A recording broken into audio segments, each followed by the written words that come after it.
Hello and welcome to a short tutorial on how to set up a reverb, a very controllable reverb that works particularly well for lead vocals. My name is Joe Hollick and this is my first audio tutorial, so if I'm not sure how many people need to know this information or if it's sought after or not, but if it is, please leave a comment and I will keep making them. Okay, so I'm going to use the sample content that came with Sonar 8.5. There's a track called Meant to Be. It's a pretty nice little pop tune. If you don't have that, or if you're using a different program or whatever, then we're going to do it on a lead vocal. You might try this on a lead vocal just to get the hang of it, and then you can apply it to whatever instrument or anything that you think you might be able to use it on. Okay, so basically what I have here is the lead vocal channel, and I've got a limiter on it and a compressor and equalizer just to get the vocal to sound the way I want it to, but I don't have any other effects on it right here. It's just dry other than that. Okay, so we're going to use a send for this, and they've already got one labeled plate here that's set up to send, but just in case you don't know how to set up a send, I'll set up a new one.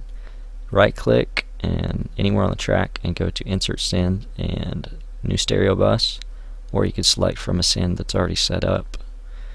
But we'll just go to new stereo bus, and you see down here in our outputs it gave us bus 15. Let's just change that to reverb, and now we've got reverb checked on our track here, and it's set at just line level for now, which is what we're going to leave it at. Now on our reverb channel, the first thing we're going to do is compress it, and the reason we're going to compress it is because even though our dynamics and our lead vocal may change, we want to have a nice bed for the vocal all the time, whether you're singing soft or loud. And what we're going to do is we're really going to compress it. Let's start like -30 and somewhere in here, and as I play it back, I'm going to compress it to where it just pretty much compresses the whole track, or the whole vocal track.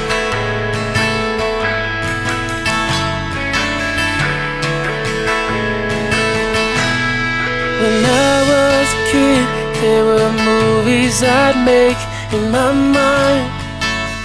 Okay, it's pretty much compressing like steady. Vision so realistic. Okay, so what we'll do next is set up a reverb after our compressor. I'm going to use the R-verb. The hit vocal preset on the Pantheon. That works really well for this technique. Okay, and I'm going to choose a plate. Let's do a medium dark plate. Okay, now as we play back, I'm going to EQ. You could set an EQ up in your bus here, the reverb bus, but I have an EQ built into this R channel, so I'm just going to use the EQ in this, and I'm going to take out a lot of the highs so that hissy reverb's not there, and just try to get it to sit well to where you don't even really hear it. It just makes it sit in the track. Vision so realistic, I get all worked up till I cry. It's got a little tail now. Who would I be and what would I be like? Me as the singer with my pretty wife. And that's all we're adding to it right there, and it just really makes it fit in there well. It's so bad. I believe what's meant to be is meant to be, and that's just how it goes.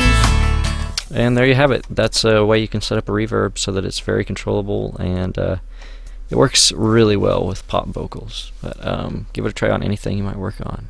Thanks for listening. My name's Joe, and I'll see you next time.